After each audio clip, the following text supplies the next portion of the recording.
이재명 더불어민주당 대표가 공직선거법 위반 혐의로 1심에서 징역 1년에 집행유예 2년을 선고받았습니다. 형이 대법원에서 확정되면 의원직을 잃고 10년 동안 선거에 나설 수 없게 됩니다. 이재명 대표는 도저히 수긍하기 어려운 결론이라며 곧바로 항소의 뜻을 밝혔습니다. 국민의힘은 사법부 결정에 경의를 표한다며 조속히 재판을 매듭지어달라고 당부했습니다. 우원식 국회의장이 2026년 다회용컵 전면 도입 등 국회 일회용품 감축 계획을 발표했습니다. 우 의장은 기후위기 대응을 위해 국회가 선도적으로 일하겠다고 강조했습니다. 여론의 심장을 저격하고 민심의 흐름을 날카롭게 꿰뚫어보는 여심 저격. 이재명 대표 선고 이후 전국 판도 변화와 이에 따른 여야의 대응 전략을 전망해보고 야당의 김여사 특검법과 여당의 특별감찰관 대립이 어떻게 귀결될 것인지 짚어보겠습니다.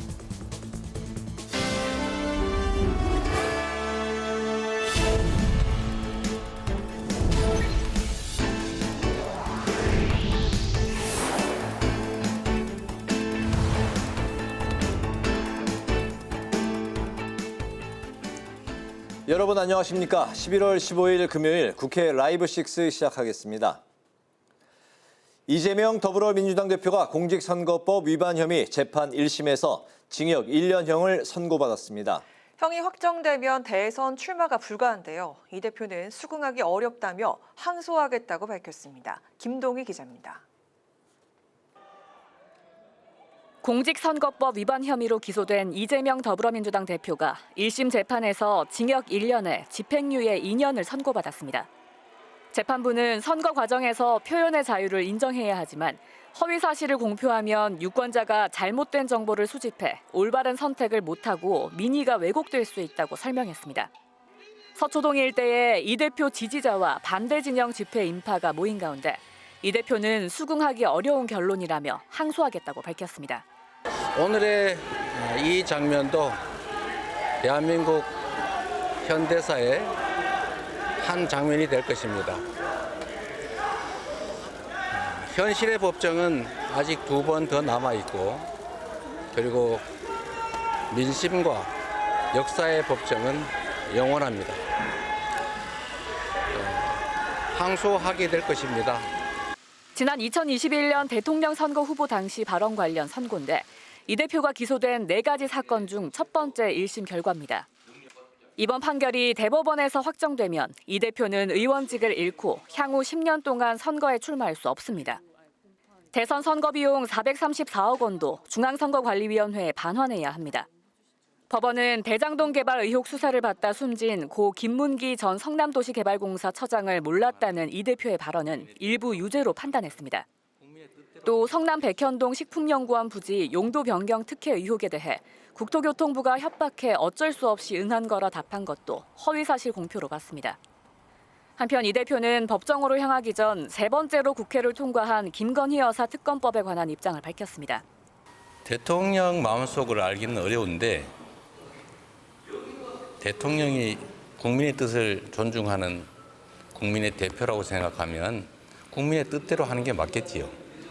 명태균 씨와 김영선 전 의원의 구속으로 판도라의 상자가 열리는 게 아니냐는 전망이 나오면서 민주당은 김 여사 특검법에 더 강하게 드라이브를 걸 걸로 보입니다.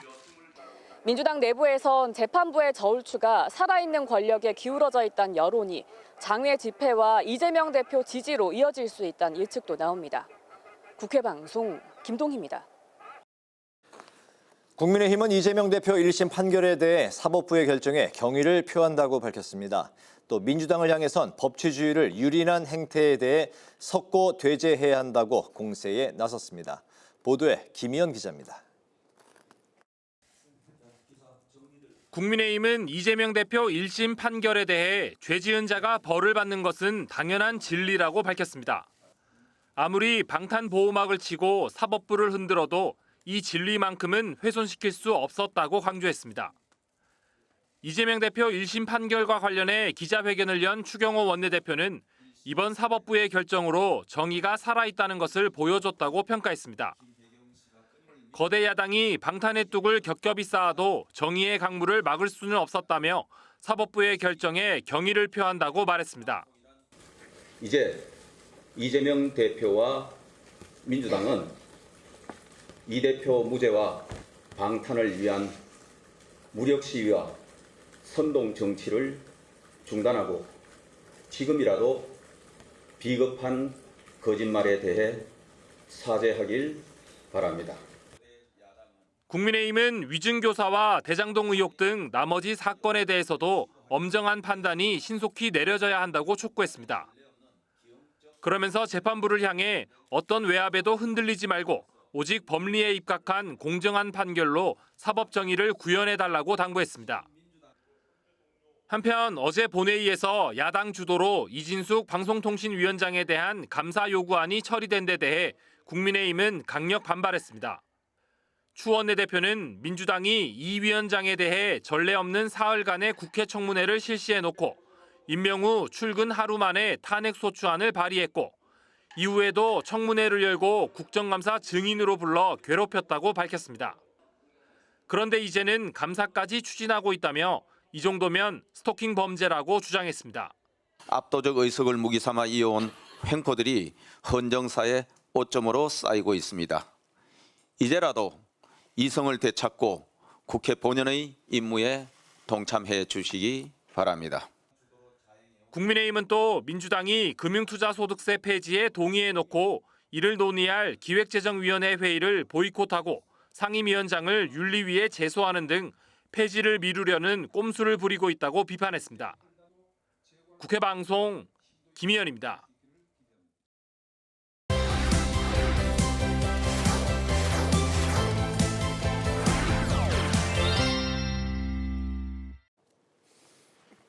네, 한 주간 있었던 정치권 이슈를 정리해드리는 순서 주간 이슈픽 코너입니다. 장정현 기자 나와 있습니다. 장 기자 어서 오십시오. 안녕하세요. 네, 첫 번째 이슈픽 볼까요?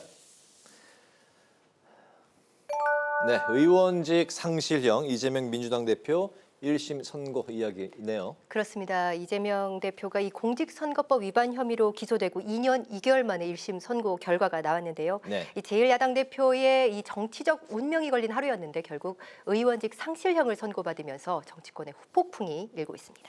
그동안 쭉 이제 무죄를 주장해 왔었는데 법원의 이제 판단은 의원직 상실형에 해당하는 징역형 집행유예였네요.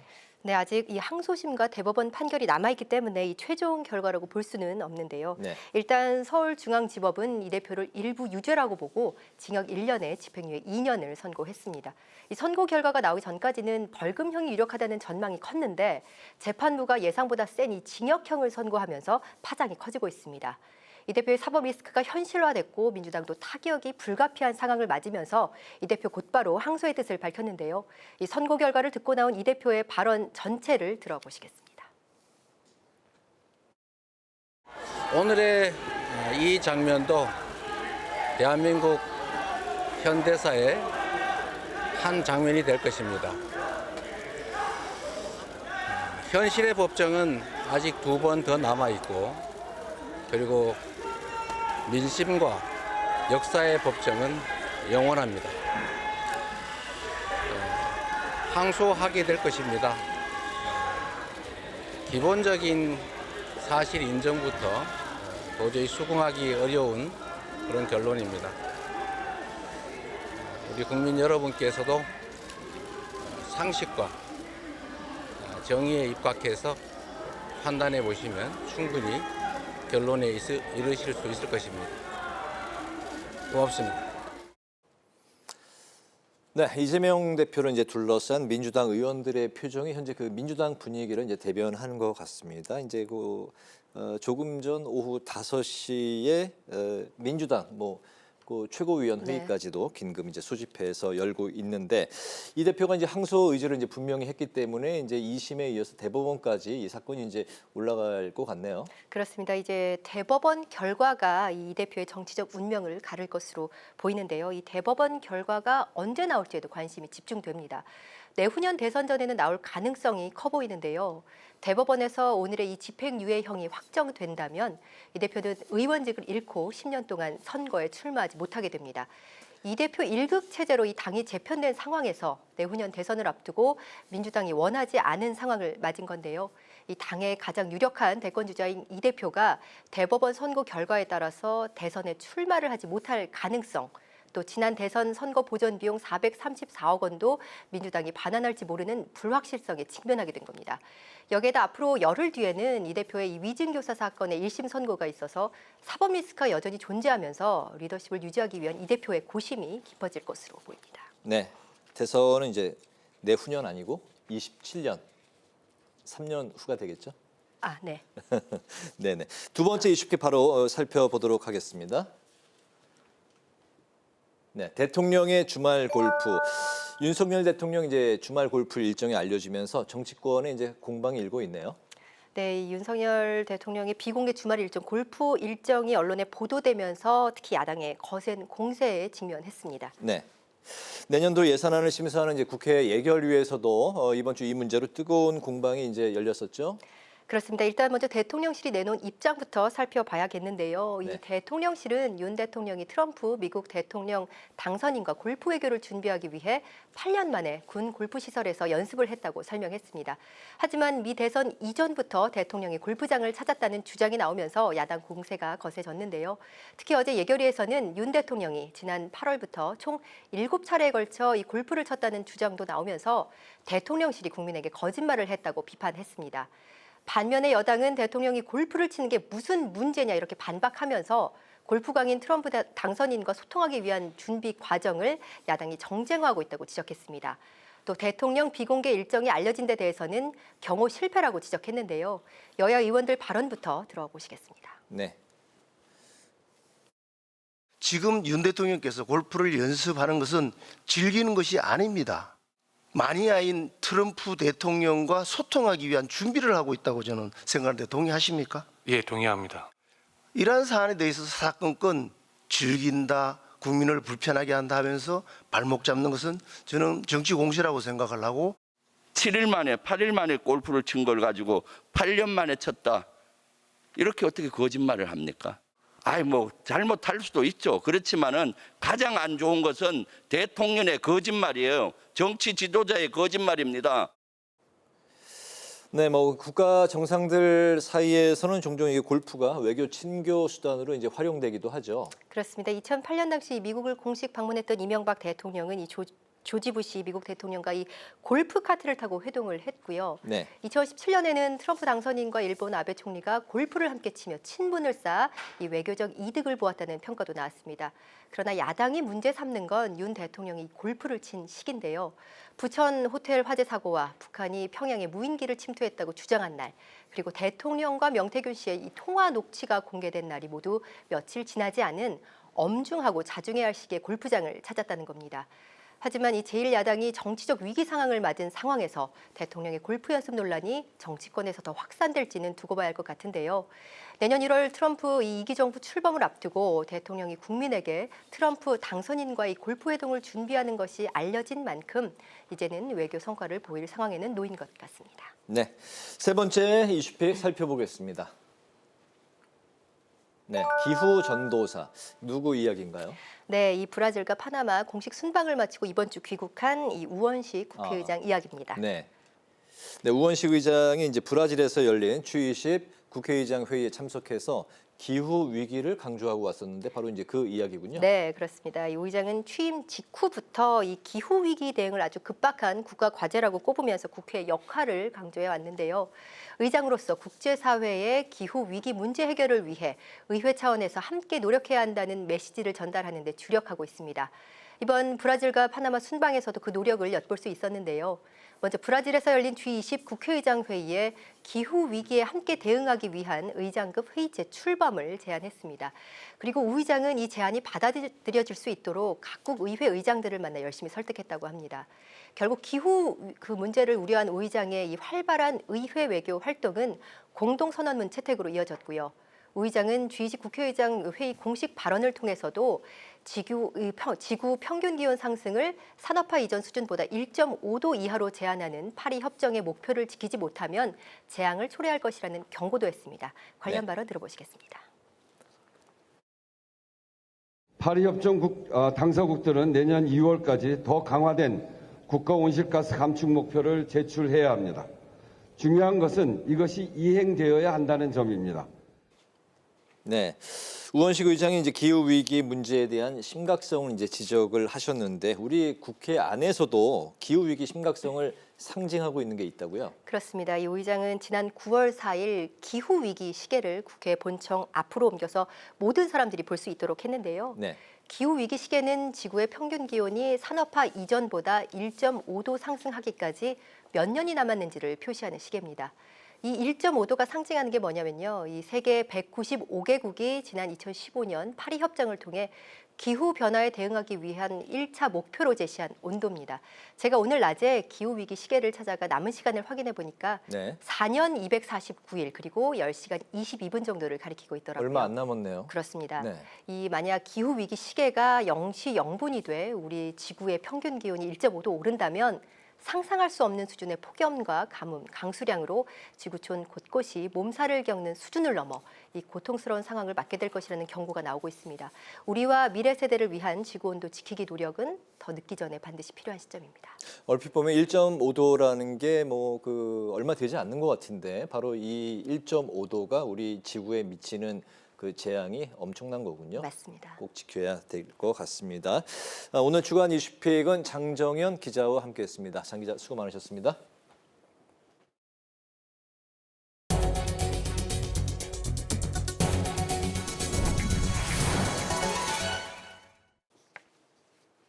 앞서 보신 이슈픽과 이어지는 소식입니다. 기후위기 시대를 살아가야 하는 미래 세대를 위해 국회에선 다양한 해결책을 모색하고 있는데요.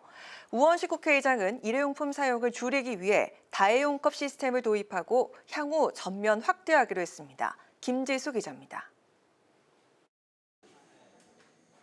22대 국회를 기후국회로 규정하고 국회가 전면에 나서야 한다고 강조한 우원식 국회의장. 오늘은 국회 도서관 카페에서 진행된 다회용컵 순환 시스템 도입 기념식에 참석해 국회 일회용품 감축 계획을 발표했습니다. 도서관 카페 시범 사업을 시작으로 해서 첫 번째로는 국회 내 카페 다회용 컵 사용 시스템을 내후년 2026년까지 전면 도입을 해나갈 생각입니다. 그리고 환경부와 협력을 하여 국회 주변 카페까지 확대해 나가고자 합니다. 위원회 회의장에 배포되는 생수병도 없애고 정수기와 다회용 컵을 보급하기로 했습니다. 이와 함께 분리수거 체계를 개선하고 일회용품 구매 제한과 같은 강력한 대책도 함께 시행하겠다고 밝혔습니다. 우원식 의장은 다회용 컵에 음료를 제공하고 반납하는 시연에도 직접 참여해 개별 컵에 부착된 QR코드를 통해 다회용 컵을 체계적으로 관리하고 있다고 강조했습니다. 특히 국회의 노력이 정부의 환경 정책을 확산하는 데 큰 도움이 될 것이라며 환경부의 협조를 촉구했습니다. 환경부 장관님께도 당부드립니다. 실험이 필요한 새로운 정책, 새로운 기술이 있다면 국회와 적극적으로 의논해 주십시오. 우 의장은 일회용품을 줄이는 것은 국회 구성원들이 참여할 때 실현 가능하다며 이를 위한 교육과 홍보도 강화하겠다고 강조했습니다. 굿바이 플라스틱! 국회 방송 김지수입니다. 국회 국방위원회 전체 회의에서 여야는 윤 대통령의 군 골프장 방문을 놓고 공방을 벌였습니다. 국민의힘은 윤 대통령이 트럼프 전 대통령 당선에 대비해 국익을 위한 외교 차원에서 골프 연습을 한 것이라며 야당이 지나치게 정치적 공세로 몰아가고 있다고 지적했습니다. 민주당은 북한에 계속되는 도발에도 대통령이 골프를 친 것은 시간과 상황을 고려하지 않은 처사라고 비판했고 또 경찰 광역수사대가 제보자를 찾아내기 위해 민간인을 사찰했다며 철저한 조사가 이뤄져야 한다고 주장했습니다. 국민의힘은 더불어민주당이 국방위 예결소위에서 군정보활동과 부대 운영 예산 삭감을 주장한 것에 대해 북한과 반국가 세력만 좋아할 것이라고 비판했습니다. 김상훈 국민의힘 정책위 의장은 오늘 원내대책회의에서 민주당이 주요 군정보부대의 기본 운영비 30% 일괄 삭감을 비롯해 국군정보사령부와 사이버사령부 등 방첩부대의 기본 경비 예산 삭감을 주장했다고 밝혔습니다. 김 의장은 또 민주당이 민노총 불법 시위에 강력 대응한 것을 비판하며 경찰의 특수활동비 삭감도 예고했는데 삭감된 예산은 딥페이크 등 민생 침해 범죄 수사에 필요한 경비가 포함됐다고 설명했습니다. 더불어민주당이 기업의 지배구조를 선진국 수준으로 바꾸기 위해 정기국회 회기 내에 상법 개정안을 신속하게 처리하겠다고 밝혔습니다. 이재명 대표는 어제 민주당이 당론으로 채택한 상법 개정안에 대한 재계가 반발하자 전 세계를 상대로 글로벌 경쟁을 하는 기업들이 불공정함과 부당함에 기반한 이익으로 경쟁력을 가질 수 있겠냐고 반박했습니다. 이 대표는 해괴한 기업 지배구조 때문에 우량주가 불량 잡주가 된 두산의 사례를 지적하며 주식시장의 근본적인 문제를 직시하고 민주당이 할 수 있는 일들을 해나갈 것이라고 강조했습니다. 우원식 국회의장이 쌀 수확기를 맞아 김포의 미국 종합 처리장을 둘러보고 쌀 수급 안정화 대책 마련을 위한 현장 간담회를 열었습니다. 우 의장은 정부의 임시 방편식 대응책으론 쌀값 하락을 대처하는 데 한계가 있다고 지적하며 기후위기 시대의 식량 안보 차원에서 구조적으로 지속 가능한 대책을 고민해야 한다고 강조했습니다. 그러기 위해선 콩과 밀 등 쌀 대체 작물로의 농가 전환을 유도하기 위해 맞춤형 지원 방안을 마련하고 가공용 쌀 수요도 의무 수입 쌀에서 국산 쌀로 대체하는 방안 등을 적극 검토해야 한다고 밝혔습니다.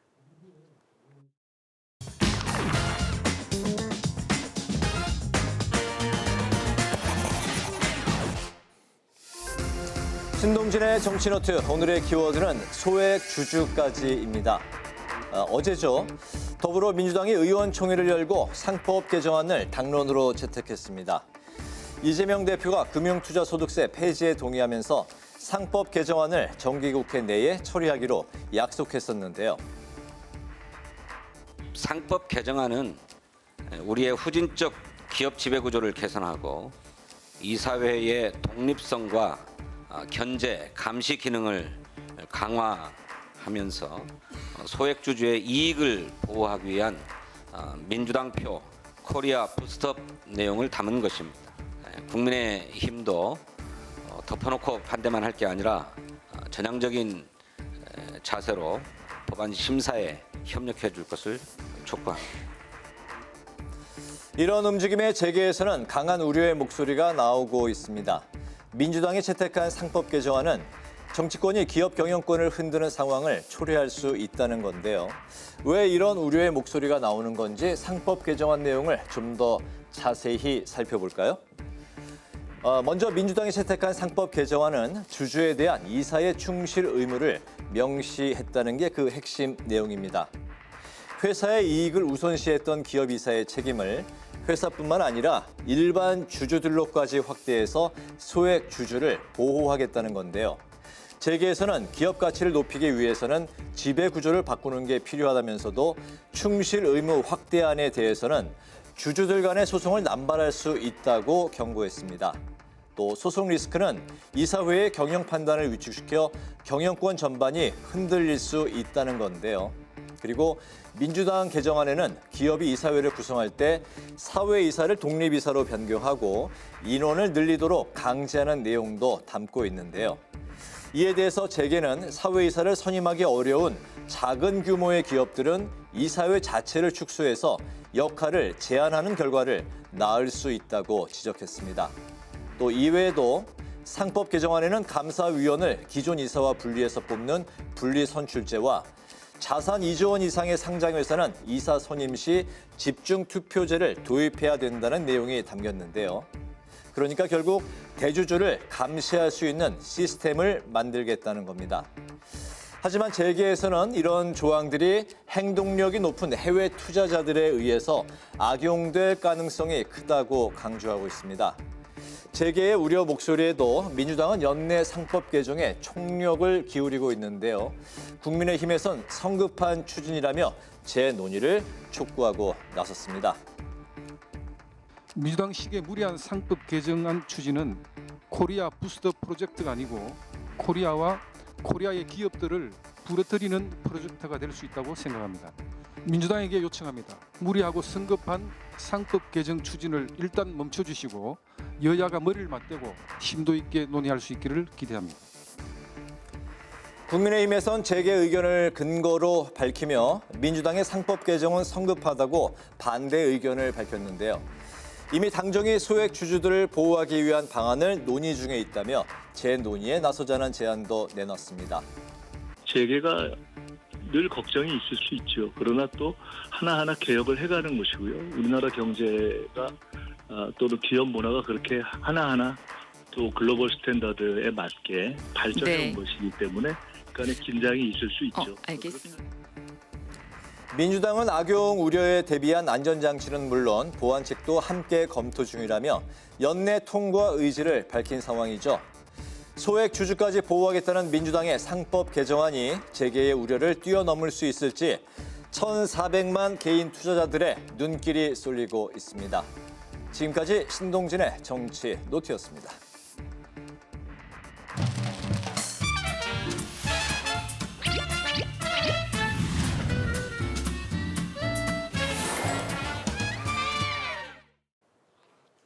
정치권 이슈와 정책 분석을 통해 여론의 심장을 저격하고 민심의 흐름을 날카롭게 꿰뚫어봅니다. 여심 저격. 오늘은 백지원 전 국민의힘 선대위 상근 부대변인, 정은혜 전 더불어민주당 의원님 나오셨습니다. 반갑습니다. 네, 반갑습니다. 네, 반갑습니다. 아니 우리 백지원 대변인, 우리 여심 저격 단골 손님 아닙니까? 네, 또 불러주셔서 네, 나왔습니다. 아니 그동안 어떻게 지내셨어요? 지금 방송 활동도 하고 있고요. 국회 방송 유튜브에서 여의도 일타 강사에서 그렇죠. 네, 재밌게 하고 있습니다. 일타 강사에 강사로 나오십니까? 저는 조교로 지금 조교로 나오시고 계시고. 네, 민주당 한진희 조교와 함께 하고 있습니다. 네, 오랜만에 나오시니까 좀 어떠세요?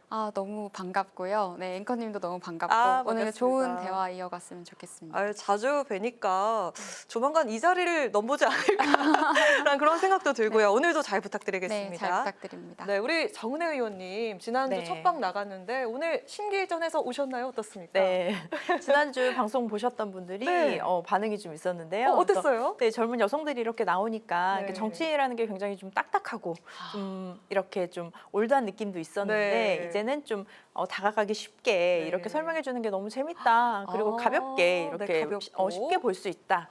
이런 말씀도 해주시더라고요. 그래서 네. 저도 더 열심히 해야겠습니다. 좋습니다. 저희도 오늘 딱딱하지 않게 상쾌하게 한번 시작을 해보도록 하겠습니다.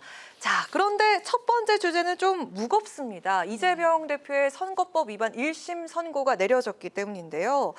이 결과에 대해서 이재명 대표는 수긍하기 어렵다, 항소하겠다 이렇게 밝혔고 한동훈 대표는 사법부 결정에 경의를 표했습니다. 당초에 벌금 100만 원을 두고서 예측이 분분했었는데 지금 중형 판결이 나왔거든요.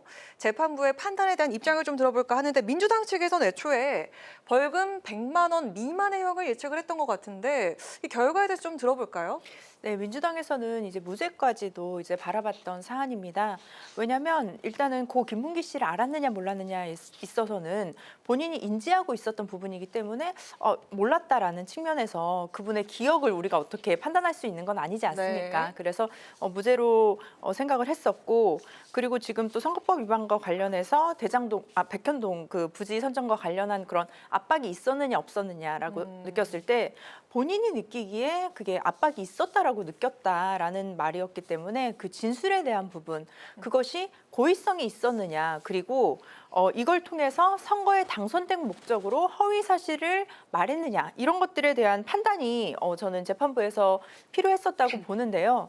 그럼에도 불구하고 너무 좀 중한 형량이 아닌가라는 생각이 듭니다. 지금 징역 1년에 집행유예 2년이 선고가 되었는데 이렇게 된다면 피선거권이 만약에 대법원에서 확정될 경우에는 10년까지도 이제 박탈이 될 수가 있고 그리고 의원직까지 상실할 수 있는 게다가 또 민주당에서는 또 424억 정도가 되는 그 선거 자금까지도 이렇게 또 환수가 되는 상황이기 때문에 굉장히 좀 엄중한 상황으로 보고 있고요. 아직 재판이 2번 더 남지 않았습니까? 그래서 또 항소를 하고 대법원에서의 판결을 기대하고 있기 때문에 그 사이에 우리가 지금 그 관련된 내용들을 조금 더 저는 민주당에서 조금 면밀히 검토를 해서 대응을 좀 해야 하지 않을까 싶습니다. 네, 아직 그 재판이 2번 더 남았고 그리고 이재명 대표가 항소를 할 것이다 이렇게 얘기를 했지만 자 여당 측에서는 이 사법부 결정에 경의를 표한다. 그리고 이거는 제대로 된 것이다 판결이 이렇게 얘기를 했잖아요. 어떻게 보십니까?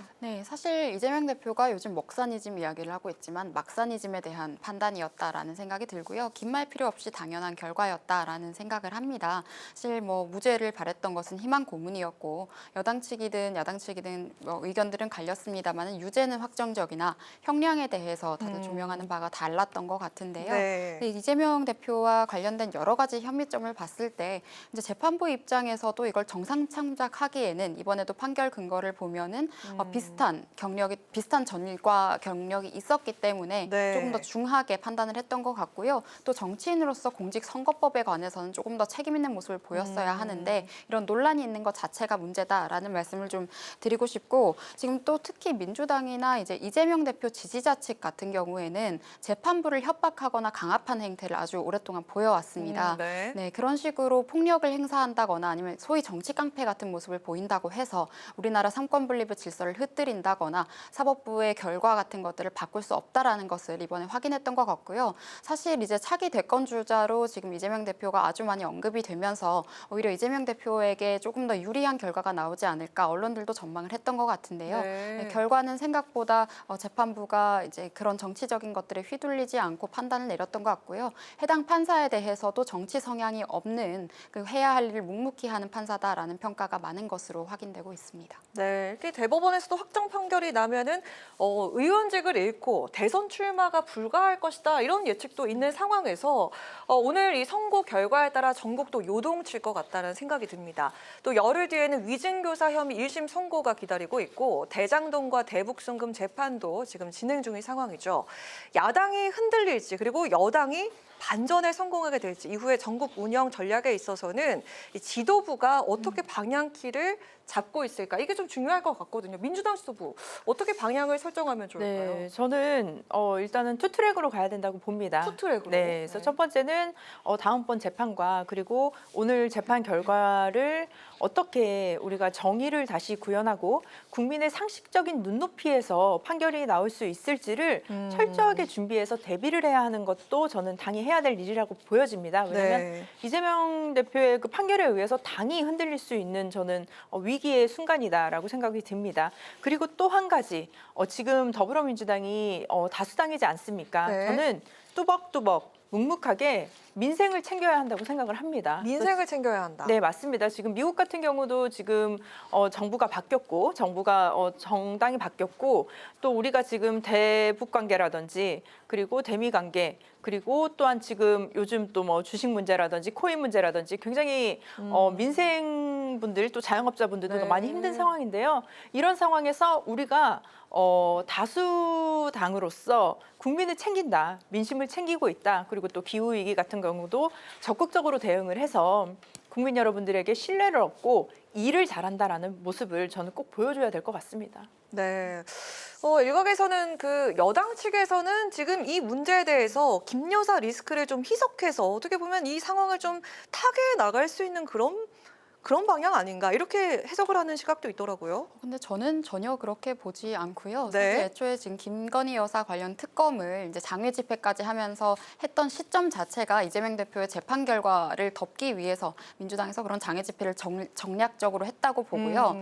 민주당은 이미 제가 이제 정당을 놓고 판단을 했을 때 우리 당보다 좀 전략적 우위에 있는 측면이 있기 때문에 이재명 대표가 이렇게 유죄 판결을 받는다거나 이게 결심에 가서도 확정이 될 가능성이 저는 높다고 보는데요. 확정될 가능성이 높다고 본다. 네, 이미 포스트 이재명을 준비를 진작 하고 있었을 거라고 생각을 합니다. 사실 민주당은 이재명 대표뿐만 아니라 대권 주자로 이야기되는 뭐 김경수 전 지사라든지 김동연 지사라든지 이렇게 인력풀이 이미 있기 때문에 아마 포스트 이재명을 준비하는 민주당에 계신 분들도 충분히 있지 않을까 생각을 하고요. 삼김이라고 하죠. 네, 그리고 이재명 대표가 만약에 이번에 확정이 되면 10년 동안 이제 출마를 하지 못하게 되는데요. 그렇게 되면 차기 대권뿐만이 아니라 그 다음 대권까지도 출마할 수 없는 것이기 때문에 사실상 정치적인 사형 선고가 아니었나라는 생각도 들었습니다. 여당 측의 지도부는 어떻게 방향키를 잡고 있습니까? 사실 여당 측은 이번 결과에 따라서 크게 휘둘릴 것은 없다고 생각을 하는데요. 다만 이재명 대표 재판 결과와 별개로 최근 당내에서 당원 게시판 여론 조작 논란이 있었기 때문에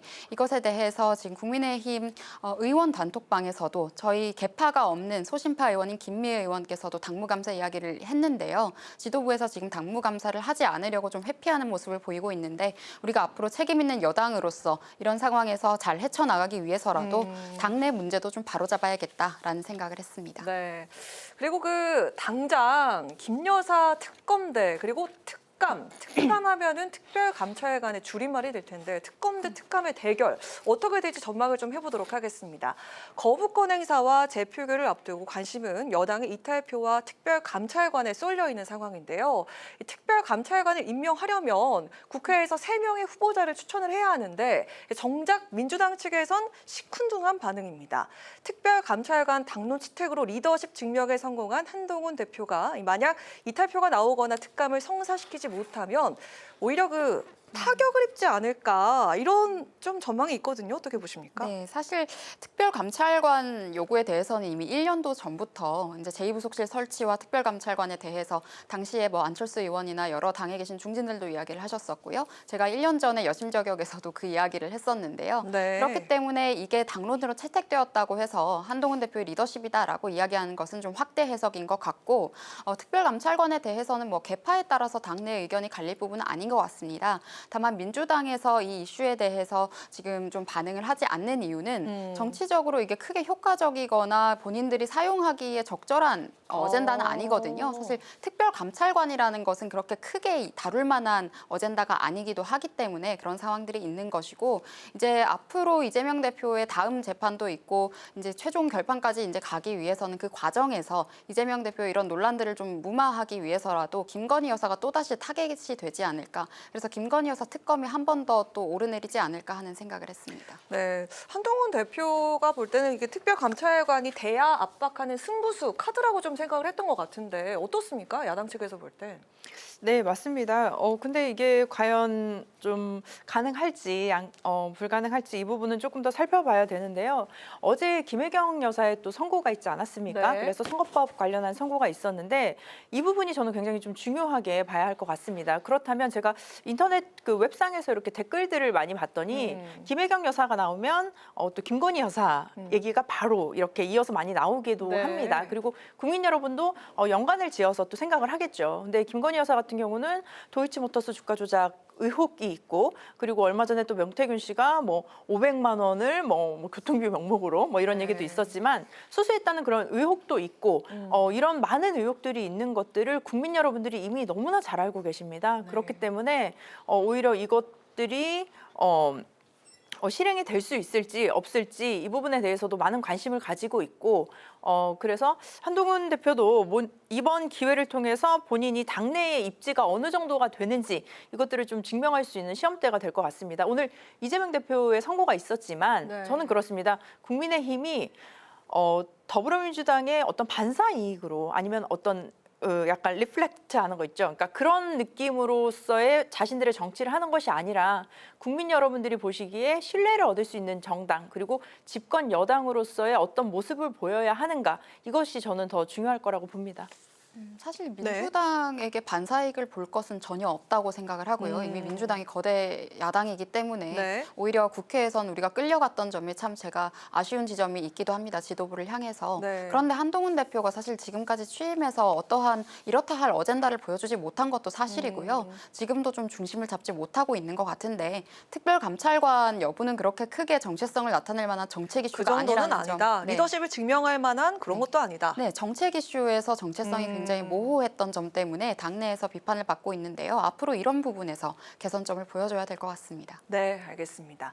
자, 오늘도 참 이슈가 많았는데 오늘 새벽에 그 명태균 씨와 김영선 전 의원이 구속이 됐다는 소식입니다.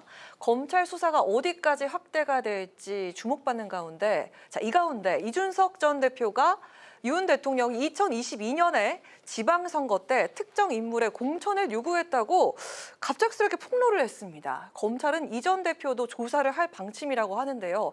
자, 이 타이밍이 전 좀 궁금하긴 하거든요. 이준석 전 대표의 이게 지금 이 전국에서 새로운 핵이 될지 먼저 우리 백 대변인부터 들어볼까요? 네, 사실 이 명태균 씨가 이제 이준석 지금 개혁신당 의원, 국민의힘 전 대표와 그리고 또 김종인 개혁신당 전 네. 고문과 긴밀한 관계였다라는 정황들이 지금 계속 이야기가 되고 있는 상황이었는데 지금 최근에 이준석 의원과 김종인 상임고문 이 두 분에 대한 조사도 이루어질 것이다라는 보도가 나오고 나서 이준석 대표가 이런 일련의 폭로라고 해야 될까요? 저는 폭로까지의 수준의 이야기는 아니었던 것 같은데요. 네. 그 내용들을 보면 당시에 당대표였던 이준석 대표 그리고 당시에 대통령 당선인이었던 윤석열 당선인과 뭐 공천에 관한 이야기를 나누었다고 해도 저는 정무적인 판단을 함에 있어서 당대표와 당선인 간의 대화 정도는 충분히 가능한 일이지 이걸 가지고 어떻게든 법적인 문제로 몰아가는 것 자체가 좀 과도한 시도일 수 있을 것 같고요.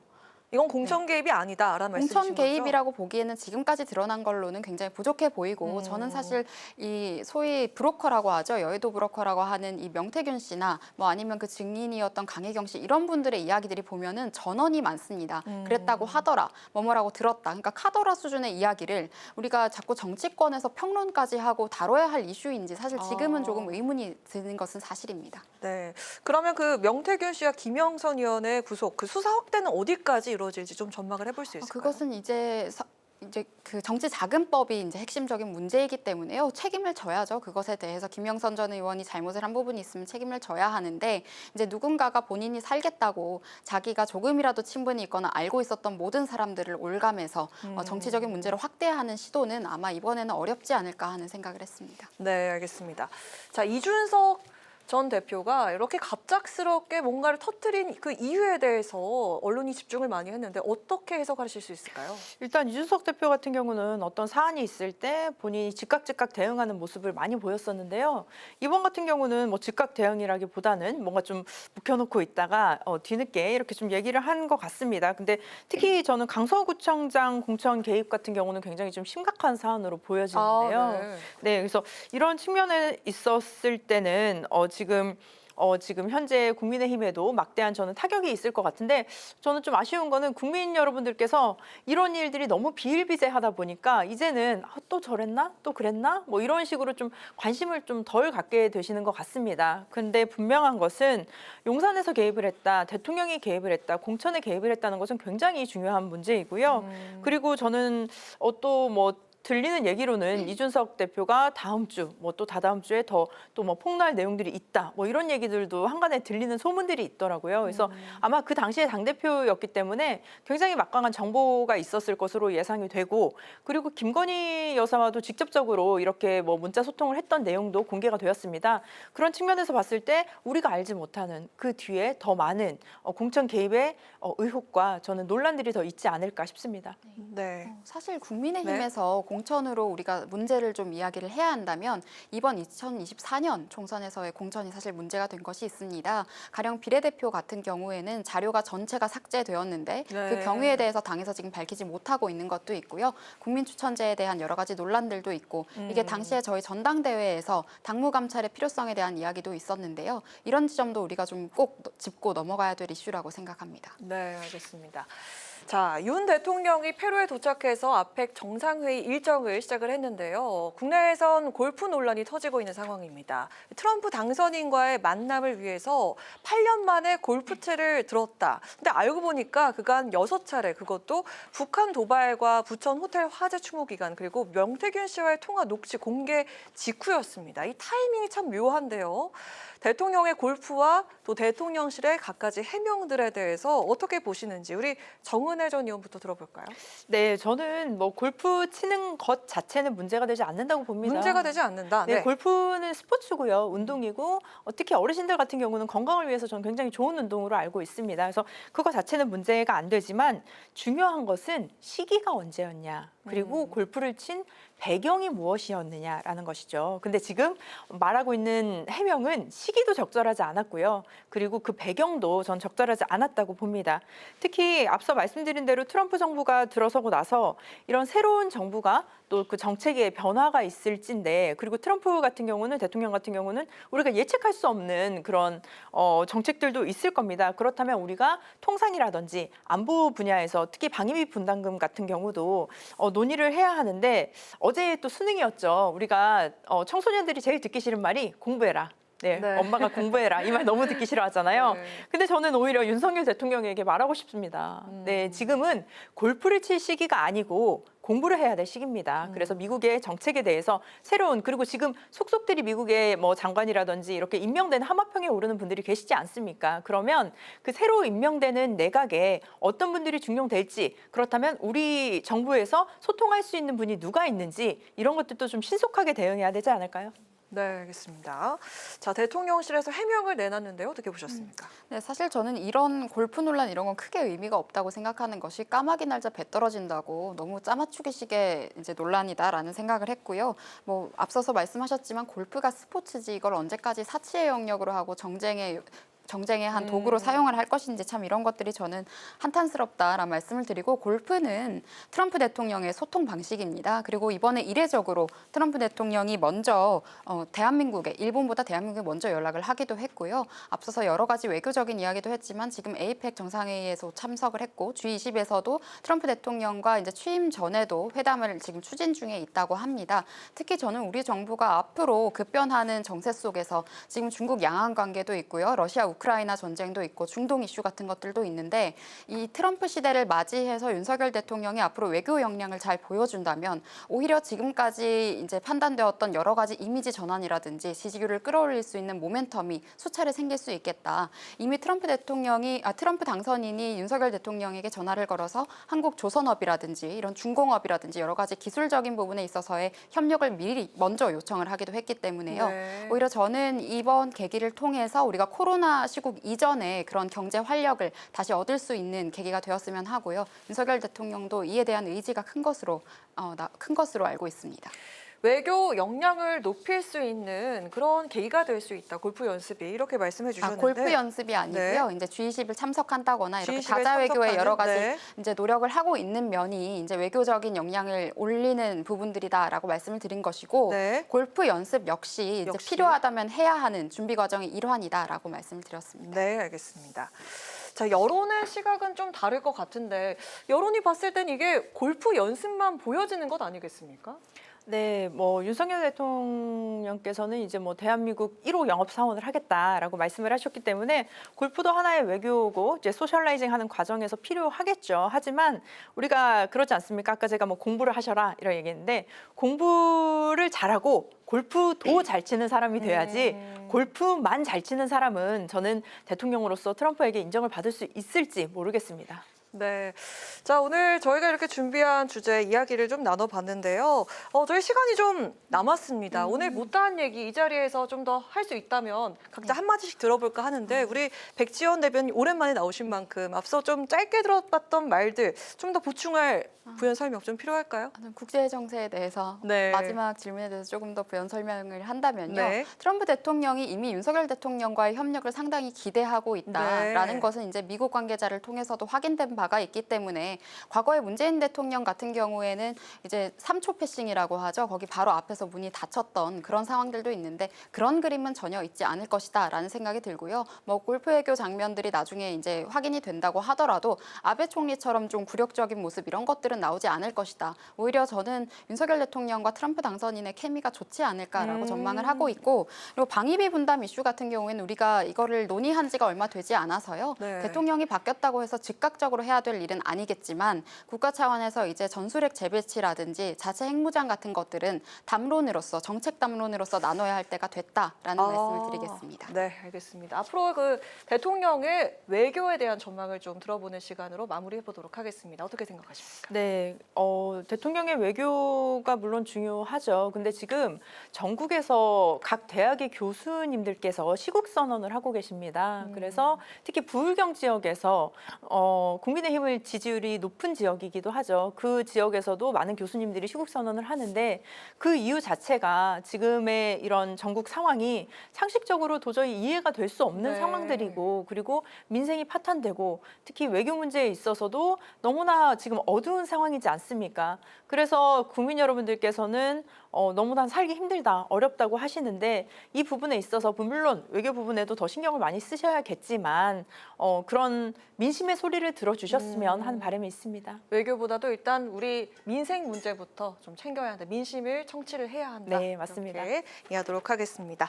자, 오늘 여심저격 이렇게 마무리해 보도록 하겠습니다. 지금까지 백지원 전 국민의힘 선대위 상근 부대변인, 정은혜 전 더불어민주당 의원과 함께한 여심저격 시간이었습니다. 두 분 고맙습니다. 네, 오늘 국회 라이브 6 여기까지입니다. 시청해주신 여러분 고맙습니다. 편안한 주말 보내십시오.